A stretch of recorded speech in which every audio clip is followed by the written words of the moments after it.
Alors, Ladan Borouman, ce texte des 50 points des frères musulmans sur lequel je vous ai interrogé tout à l'heure, est-ce qu'on peut y revenir sur le statut de ce texte et sa postérité, son histoire? C'est en fait une sorte de demande politique que les frères musulmans adressent au gouvernement égyptien, mais aussi ils l'envoient à d'autres gouvernants des pays musulmans.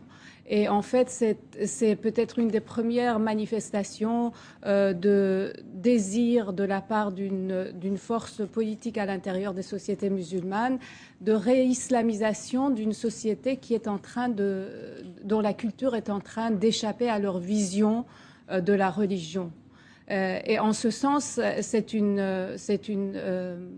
un texte vraiment qui lance le projet islamiste dans Oui, vous l'histoire. dites c'est la matrice qui, quelques décennies plus tard, aboutira à la révolution iranienne. Avec des évolutions importantes. C'est-à-dire là, on voit quand même, c'est plus modeste que les textes qui suivront avec les théoriciens qui en renforceront le caractère révolutionnaire et qui aussi vont renforcer cette idée que les sociétés musulmanes ou toutes les versions ou l'interprétation plus ouverte de l'islam sont en fait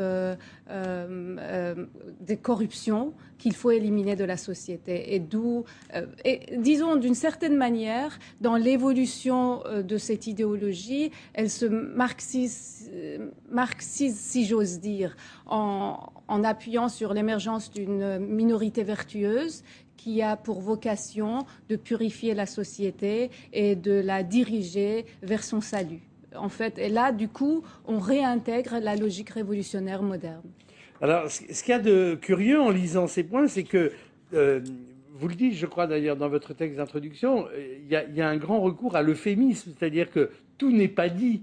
Beaucoup de choses sont en quelque sorte suggérées ou dites en pointillés, et les pointillés seront remplis par la radicalisation ultérieure. Oui, et voilà, il y a une grande potentiel parce que à partir du moment où on parle de la notion de corruption de la société, déjà on institutionnalise une violence qui permet d'éliminer cette corruption. Et donc des exécutions, enfin toute la violence révolutionnaire devient légitime à cet égard. Alors que dans l'interprétation traditionnelle de l'islam, une fois que vous avez reconnu que Dieu est un et que Mahomet est son prophète, on vous laisse tranquille. Hein, on ne vient pas chercher dans votre interprétation et on n'a pas le droit de le faire.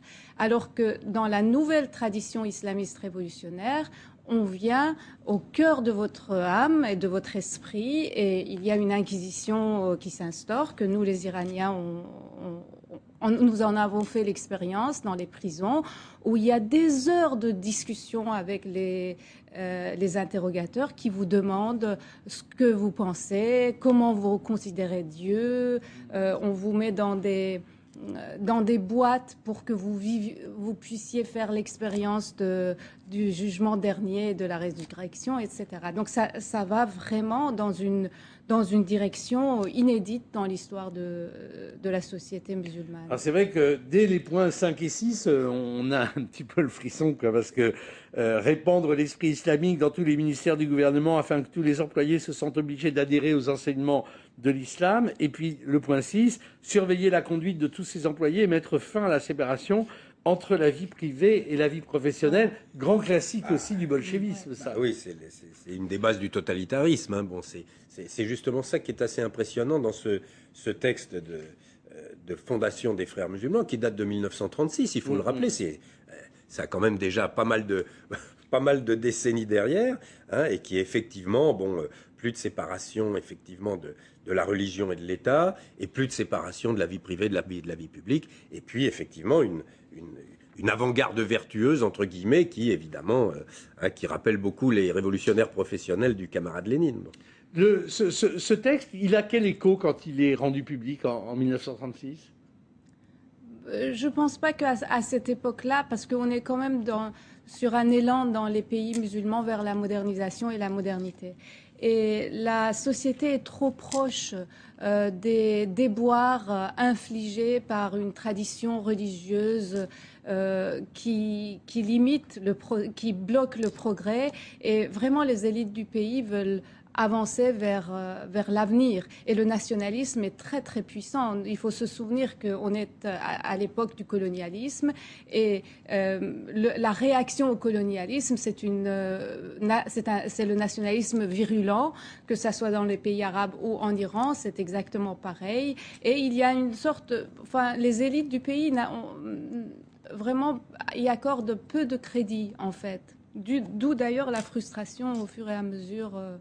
Il faut attendre vraiment l'échec des nationalismes et les années 70 et le développement de l'idéologie révolutionnaire et sa diffusion parmi les élites islamistes. L'influence du léninisme est extraordinaire et ça, nous en avons fait... Enfin, si on faisait un concours avec Stéphane Courtois, enfin, il a vu le livre, mais comme ça, comme on fait, si j'ose dire, une dégustation de vin à l'aveugle, je prendrai quelques extraits et vraiment, on se demanderait sur la recherche des lieux de morale, la fermeture des lieux d'immoralité que sont les boîtes de nuit, l'interdiction de la danse, c'est-à-dire cette sorte d'obsession sexuelle et corporelle, quoi, et de mise au pas du corps, quoi. Et encore, dans les journaux iraniens du début de la révolution iranienne, moi je me disais, il suffirait de faire un jeu. On remplace la Oumma par le prolétariat. L'impérialisme est la même chose, même le capitalisme.